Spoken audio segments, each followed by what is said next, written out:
नमस्कार सभी को, स्वागत करता हूं आप सभी का आपके अपने YouTube चैनल D+SB ट्यूब में। और आज हम डिस्कस करने वाले हैं सीटेट के कुछ और प्रीवियस ईयर के और कुछ इम्पोर्टेंट क्वेश्चंस को। ये हमारी मैथ्स की थर्ड वीडियो रहेगी। इससे पहले दो वीडियोस मैं आपको ऑलरेडी दे चुका हूं, तो अगर आपने नहीं देखा है उनको तो देख लीजिए। ये पेपर 1 के लिए बहुत ज़्यादा बेनिफिशियल वीडियो रहेगी। तो जितने भी लोग पेपर 1 के लिए तैयारी कर रहे हो सबके सब अच्छे तरीके से इन क्वेश्चंस को देखो। कुछ लोग कहेंगे कि सर बहुत इजी क्वेश्चंस है, कर लेंगे। कुछ लोग कहेंगे सर टफ क्वेश्चन है, कंसेप्ट भी समझाओ। दोनों बातें हो सकती हैं। तो चलो देखेंगे कि किसके क्या कमेंट रहेंगे। बाकी देखो, जो सीटेट का लेवल होता है उस लेवल से ही डिस्कस कराऊंगा। सिर्फ ऐसा नहीं है कि आप लोगों को सेटिस्फाई कराने के लिए इतने टफ क्वेश्चन डाल दूं कि उसके बाद फिर वो एग्जाम में ना आए। तो इस वजह से मैं ये टफ या इजी दिखाने के लिए नहीं, जो एक्चुअल लेवल होता है सीटेट का उसको दिखाने के लिए आपको आज क्वेश्चन सोल्व करवाऊंगा। तो ठीक है, स्टार्ट करते हैं अपने पहले क्वेश्चन से। क्वेश्चन क्या है आपका? The internal length breadth height of a box A, मतलब जो अंदरूनी लंबाई चौड़ाई और गहराई या ऊंचाई कुछ भी आप मान लो, तो वो जो होती है किसी एक बॉक्स की, वो है 6 सेंटीमीटर, 5 सेंटीमीटर और 2 सेंटीमीटर। मतलब 6 सेंटीमीटर उसकी लंबाई है, 5 सेंटीमीटर चौड़ाई है और 2 सेंटीमीटर ऊंचाई या गहराई कुछ भी आप बोल सकते हो। तो ये जो है डायमेंशन हो गई किसकी? एक बॉक्स की, जिसका नाम क्या है? बॉक्स ए। अब इसी के जैसा एक और बॉक्स है जिसका नाम है बॉक्स बी। उसकी क्या है डायमेंशन? 18 सेंटीमीटर इसकी लंबाई है, 10 सेंटीमीटर इसकी चौड़ाई है और 2 सेंटीमीटर इसकी गहराई या फिर ऊंचाई, आप कुछ भी बोल सकते हो। सवाल क्या कहता है आपसे कि the volume of box A is how many times of box B. मतलब कि जो वॉल्यूम है वो सेकंड वाले बॉक्स का कितने गुना है पहले वाले बॉक्स से। क्योंकि देखो, पहले वाला बॉक्स क्या है? छोटा है, और दूसरे वाला बॉक्स क्या है? बड़ा है। तो पूछा है कि volume of box B is how many times, मतलब कि जो बॉक्स ए है, मतलब जो पहला वाला बॉक्स है, उसकी जो वॉल्यूम है वो कितने गुना है किससे? बॉक्स बी से। तो ये आपको बताना है, ठीक है। तो इसके लिए क्या करना पड़ेगा? सभी को फॉर्मूला पता होता है इस चीज का। किस चीज का? कि इसकी क्या निकालनी है? वॉल्यूम निकालनी है। तो सभी को आपस में मल्टीप्लाई करना है। तो सब लोग क्या करते हैं? इसको इससे मल्टीप्लाई करेंगे, फिर इसको इससे मल्टीप्लाई करेंगे, जो आंसर आएगा लिखेंगे। फिर इसको इससे करेंगे, इसको इससे करेंगे, जो आंसर आएगा उसको नीचे लिखेंगे। फिर दोनों को डिवाइड करेंगे, जो बड़ा आंसर होगा उसको डिवाइड करेंगे, उसके बाद फिर आंसर आएगा। तो उस मल्टीप्लीकेशन में क्यों टाइम वेस्ट करते हो? करना क्या है? 6, 5 और 2, ये आपने लिख लिया। 6, 5 और 2 सेम लिख लो ऐसे ही। उसके बाद 18, 10 और 2, 18, 10 और 2, 2 से 2 काट दो, 5 से ये काट दो, 2 आ गया, और 6 से ये काट दो, 3। तो कितना हो गया? 3 2 जा 6। ये 6 गुना हो गए। सिंपल सी बात है, बहुत सिंपल सी बात है, ठीक है। तो बॉक्स ए जो है, the volume of box A, मतलब पहले की जो बॉक्स की जो वॉल्यूम थी वो कितने गुना थी बॉक्स बी से? मतलब ये 1/6 आप बोल सकते हो, ठीक है। अगर आप ये बोलोगे कि बॉक्स बी बड़ा है और ए छोटा है, तो ए की मतलब छोटे वाले की कितने गुना है, तो 1/6 बोल दो। अगर बोलोगे बॉक्स बी की कितने गुना बड़ी है, तो सिर्फ 6 बोल दो। इन दोनों चीजों में डिफरेंस समझना। मतलब क्वेश्चन ये नहीं था कि आप किसको कैसे डिवाइड कर रहे हो, कैसे मल्टीप्लाई कर रहे हो। सवाल क्या था? सवाल ये था, अगर हम पूछेंगे छोटे वाले बॉक्स की वॉल्यूम कितनी गुना है, तो वो तो बड़ा है ही नहीं। तो क्या होगा? जो आंसर आपका आएगा उसको 1/6 कर दो, ठीक है। अब जैसे अगर मैं आपसे ये पूछूं, ये आपके लिए बहुत अच्छा एग्जांपल रहेगा। अगर मैं आपसे ये पूछूं कि 100 रुपए 25 रुपए का कितने गुना है, तो आप क्या बोलोगे? आप बोलोगे 4 गुना है, ठीक है। लेकिन अगर मैं आपसे ये पूछूं 25 रुपए 100 रुपए का कितना गुना है, तो 25 तो ऑलरेडी छोटा है, तो आप क्या बोलोगे? 25 रुपए 100 रुपए का 1/4 गुना है, ठीक है। तो इस तरीके से आप चीज समझ सकते हो। आपको ध्यान ये देना है कि आपसे पूछा क्या जा रहा है, क्योंकि ऑप्शन में आपको कंफ्यूज करने के लिए दोनों बातें पूछी जाएंगी। अगर मैंने आपसे ये बोल दिया, अगर मैंने आपको ये बोला, देखो जैसे यहां रखेंगे हम कि 25 रुपए 100 रुपए का कितना गुना है, ठीक है। तो 25 क्या है? ऑलरेडी छोटी डिजिट है, तो ये तो कितने गुना हो ही नहीं सकती। लेकिन 100 रुपए 25 का क्या है? 4 गुना है। तो क्या कर देंगे हम? इसको ऐसे लिख देंगे, 1/4 लिख देंगे। लेकिन आपको कंफ्यूज करने के लिए पता है क्या पूछा गया होगा? आपको ऑप्शन दिए जाएंगे 1/4, 4 और नन, मतलब इनमें से कोई नहीं। तो अब आप क्या करोगे, आपको दिखाई देगा 100, आपको दिखाई देगा 25, आपको दिखाई देगा कितने गुना पूछा गया है, तो आप फटाक से क्या करोगे, इस पे टिक कर दोगे और क्या हो जाएगा, गलत हो जाएगा। तो इस वजह से क्वेश्चन समझना अच्छे तरीके से कि पूछा क्या गया है, 100 कितने गुना है 25 का या फिर 25 कितने गुना है 100 का, ये चीज आप ध्यान रखना, ठीक है। और उसके बाद गलत मत करके आना। चलो आगे बढ़ जाते हैं। नेक्स्ट क्वेश्चन है भाई आपका, काफी इजी क्वेश्चन है, लेकिन अगर आपको उसका मतलब पता हो तो इजी है, अगर मतलब ना पता हो, कंसेप्ट ना पता हो तो थोड़ा सा मुश्किल पड़ जाता है।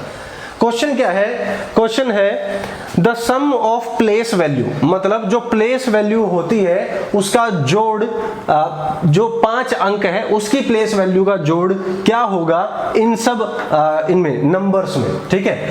इन संख्याओं में 5 जो अंक है उसकी प्लेस वैल्यू का जोड़ क्या होगा, ये आपसे पूछा गया है। तो पहले तो आपको ये पता होना चाहिए कि प्लेस वैल्यू होती क्या है। अब मान लो मैंने ये लिख दिया 1 2 3 4 5 6, ये मैंने लिख दिया। अगर मैं आपसे पूछूं 4 की प्लेस वैल्यू क्या है, तो क्या आएगा 4 और इसके बाद जितनी भी जीरो लगी हुई हैं वो जो नंबर है उनकी जगह जीरो लिख दो। तो 4 की प्लेस वैल्यू क्या है, 400, ठीक है। दो चीजें होती हैं, एक होती है प्लेस वैल्यू, एक होती है फेस वैल्यू। तो प्लेस वैल्यू हो जाएगी ये, और फेस वैल्यू क्या हो जाएगी, फेस वैल्यू होगी वो नंबर अपना खुद, ठीक है। मतलब 4 जो है इसकी शक्ल की वैल्यू क्या है, 4 है, लेकिन इसकी प्लेस की वैल्यू क्या है, जहां इसे लगाया गया है, ठीक है। तो जहां इसे लगाया गया है, कौन सी जगह पे लगाया गया है, ये लगाया गया है हमारी 100 वाली जगह पे। तो हमेशा इसका नाम किस में आएगा, 100 में आएगा, मतलब 400। और फेस वैल्यू मतलब इसकी शक्ल की क्या वैल्यू है, तो 4 चाहे जहां मर्जी लिख लो, रहेगा तो वो 4 ही, शक्ल तो उसकी 4 की रहनी है, तो ये हमेशा 4 रहेगी। अब आते हैं वापस अपने क्वेश्चन पर। क्वेश्चन क्या था हमारा क्वेश्चन था, पूछा गया था कि 5 की जो प्लेस वैल्यू है उसका जोड़ बताना है। तो ये सभी चीजें हम क्या लिखेंगे, देखो ध्यान से, ये है 51, ठीक है। तो इसमें प्लेस वैल्यू क्या हो जाएगी, इसकी 5 लिख दिया और पीछे जो भी डिजिट है उसकी जगह 0 लगा देंगे। तो पहले क्या आ गया हमारा 50, उसके बाद ये दूसरी बार किस जगह पर है, 100 वाली जगह पर। तो 5 लिख दिया और पीछे जितने भी नंबर है उनकी जगह लगा दिया 0। तो ये कितना हो गया 500, तो इसको और प्लस कर दो 500। उसके बाद ये कहाँ है हमारा 1000 वाली जगह पर, तो 5 लिख दिया और जितने भी नंबर है उनकी जगह हमने लगा दिया 0। तो ये क्या बन गया 5000। तो ये भी हम क्या करेंगे, इसमें हम प्लस कर देंगे। तो अब यहां आंसर क्या आया आपका, आंसर आया 5550 रुपए, ठीक है। रुपए बोलो या कुछ भी बोलो, हमें तो फेस वैल्यू प्लेस वैल्यू निकालनी थी। तो 5550 ये आपकी क्या आ गई, प्लेस वैल्यू का जोड़ आ गया, ठीक है। प्लेस वैल्यू का जोड़ आ गया आपका ये टोटल। तो इस तरीके से आप इस टाइप के क्वेश्चन को सॉल्व कर सकते हो। तो ये आपके 2 क्वेश्चन हुए जो इस टाइप के क्वेश्चन आ जाते हैं। कोशिश की मैंने कि इजी तरीके से आपको समझा पाऊं, तो कमेंट कर देना कि किस तरीके से आपको ये तरीका लगा, वो बता देना मेरे को।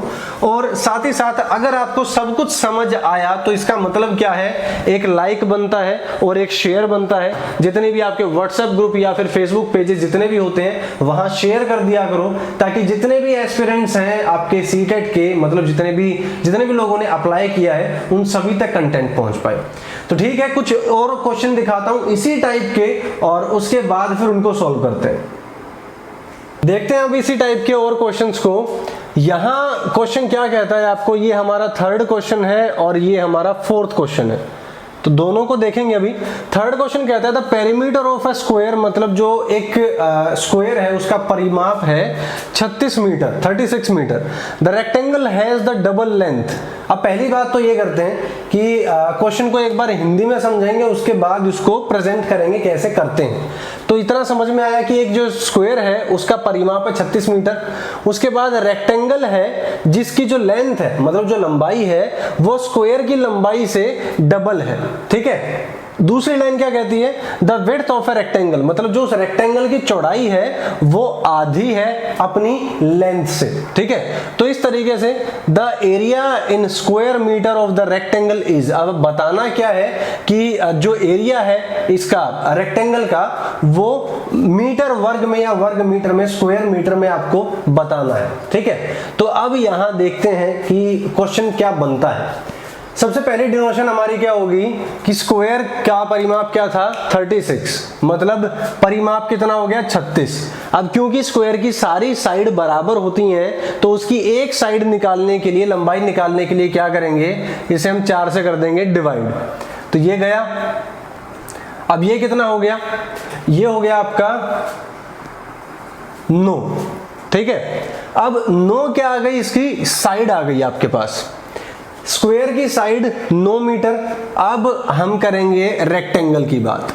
अब कहता है कि रेक्टेंगल की जो लेंथ है, इसकी जो लंबाई है वो स्क्वायर से डबल है, तो ये क्या हो गई 18, ठीक है। अब क्वेश्चन कहता है कि इसकी चौड़ाई जो है वो क्या होगी, आधी होगी, ठीक है। तो यहां इसकी ये क्या थी, साइड थी 9, तो अगर हम इसको आधी कर देंगे तो ये हो जाएगा 4.5। अब यहां इट्स लेंथ की बजाय क्लियर करने के लिए लिख देते हैं हाफ ऑफ स्क्वायर। स्क्वायर मतलब जो आपका ये स्क्वायर था उसकी लंबाई से आधी, तो 9 का आधा कितना हो गया 4.5। अब क्या करेंगे इसका, अब पूछा गया है कि इसका एरिया निकालना है, the area of rectangle in square metre. तो इसका फॉर्मूला क्या होता है, इसको 18 को मल्टीप्लाई कर देना है 4.5 से, ठीक है। तो 18 इंटू 4.5। अब 18 को 4 से मल्टीप्लाई करके लिख लो, कितना होता है 72, और 18 को आधे से मल्टीप्लाई करके लिख लो, कितना होता है 9। इन दोनों को मिला दो, ये आपका आ जाएगा आंसर। तो सिंपल है, आपको देखना क्या था, आपको पता बस ये होना चाहिए कि स्क्वायर का परिमाप दे रखा है हमने, उसकी साइड निकालनी है, 4 से डिवाइड करके आ गई साइड हमारी, उस साइड को डबल करके इसकी लेंथ बनाना है और आधी करके इसकी विड्थ बनाना है, मतलब लंबाई 2 गुनी और चौड़ाई आधी। तो इस तरीके से हमने इसको लिख लिया। अब इसका एरिया निकालना था, तो एरिया नॉर्मल है, इसको इससे मल्टीप्लाई कर दो, आपका एरिया आ जाएगा। तो इस तरीके से कुल मिला के ये क्वेश्चन था, ठीक है। अब थर्ड क्वेश्चन हमने देख लिया, अब बात करेंगे किसकी, फोर्थ क्वेश्चन की। चौथा क्वेश्चन क्या कहता है, चौथा क्वेश्चन जो है वो थोड़ा खाने पीने वाला है, तो किसी का दिल कर जाए खाने पीने का तो कंट्रोल करके बैठना। तो क्वेश्चन कहता है, एक लड़का है रवि नाम का, उसके पास 3 दर्जन चॉकलेट है। 3 दर्जन चॉकलेट का मतलब क्या होता है, 12 को 3 से मल्टीप्लाई कर दो, 1 दर्जन में 12, तो 3 में कितनी हो जाएंगी आपकी, कुल मिला के 36 हो जाएंगी, ठीक है। अब 36 चॉकलेट को उसने क्या किया, इतनी सारी खुद तो खा नहीं सकता, ही गेव 1/3, मतलब 1/3 उसने अपने पड़ोसी को दे दी। 1/3 कितना हो जाएगा 36 का, 1/3 से इसको कर दो डिवाइड, मल्टीप्लाई कर दो, ठीक है। उसके बाद उसने 1/6 अपनी बहन को दे दी, तो 36 को कर दो मल्टीप्लाई 1/6 से। उसके बाद 1/4 उसने अपने भाई को दे दी, तो 36 को कर दो 1/4 से। अब ये हमें नॉर्मली सॉल्व करना है, ठीक है। 36 में से 1/3 दी उसने अपने नेबर को, मतलब पड़ोसी को, 1/6 दी उसने अपनी बहन को, और 1/4 दी उसने अपने भाई को। तो अब इसको डिवाइड कर दो, कितना आ जाएगा, ये आ जाएगा 12। 12 को 1 से मल्टीप्लाई किया तो 12 ही रह गया। उसके बाद इससे मल्टीप्लाई कर दो, आ गया 6। 6 को 1 से किया तो 6 रह गया। इसको इससे कर दो, आया 9, तो ये 9 हो गया।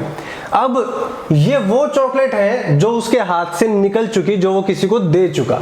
तो 12 को 6 से प्लस कर दो, कितना आ जाएगा 18। 18 में 9 प्लस कर दो, कितना आ जाएगा, कुल मिला के 27। 27 चॉकलेट वो भला इंसान बन के बांट चुका है। अब 36 में से 27 माइनस कर दो, तो कितना हुआ, 36 में से 27 आपने माइनस कर दी तो आपके पास बची 9। यही सवाल था कि कितनी चॉकलेट उसके पास बची है। तो सिंपल आपको ये पता होना चाहिए। देखो अब ये मैंने डिनोट करके बताया, मतलब इतना मैंने लिख के बताया, तो आपको ये लगेगा कि सर इतना लंबा सॉल्व थोड़ी करके देखेंगे, तो ये सॉल्व नहीं करना होता। अब मान लो मैं आपको ये कहता हूं कि 18 9 जा कितना होगा, तो ये थोड़ी आप यहाँ 18 लिखोगे, नीचे 9 लिखोगे, फिर उसके बाद लिखोगे मल्टीप्लाई करके बताओगे, ऐसे थोड़ी करना होता है। मतलब ये कुछ कैलकुलेशन ऐसी हैं जो बहुत जल्दी जल्दी हो जाती हैं।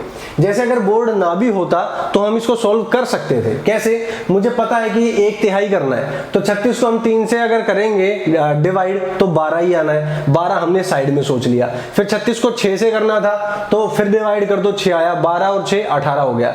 फिर किससे करना था? 4 से करना था, 9 आया, तो 18 और 9 कितना हो गया? 27 हो गया। तो इसके लिए तो पेपर की भी जरूरत नहीं थी, सिर्फ आपको देखना क्या है कि जितनी चॉकलेट उसने दी है वो कैसे कैसे हमें मल्टीप्लाई करके निकालनी है, बस वही आपको तरीका पता होना चाहिए। बाकी ये इजी क्वेश्चन में आता है। जो ये था आपका, इससे पहला क्वेश्चन था, जो थर्ड क्वेश्चन था, वो थोड़ा सा ठीक ठाक क्वेश्चन आप बोल सकते हो कि अगर किसी को झंझट नहीं समझ में आता है तो वो उस क्वेश्चन को नहीं कर पाएगा। बाकी इससे पहले जो 2 क्वेश्चन थे वो ठीक ठाक क्वेश्चन थे।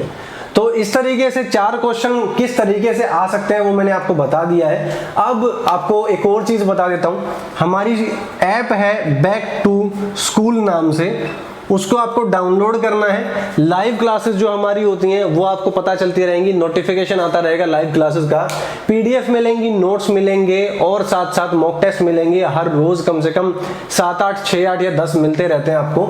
तो उस हिसाब से आपको देखना है, हिंदी इंग्लिश दोनों लैंग्वेज में है, कोई ये ना सोचे कि किसी एक लैंग्वेज में है। और बाकी ये हमारा DSSB ट्यूब चैनल है, मैंने आपको बता दी थी। तो नीचे सब्सक्राइब का बटन देखो, अगर अभी तक रेड दिखाई दे रहा है तो उसे टच करके क्या करना है? सब्सक्राइब कर लेना है। तो इसी के साथ ओवर करते हैं आज की वीडियो को, और मैथ्स की वीडियोस आपको इसी तरीके से और भी बहुत सारी मिलती रहेंगी।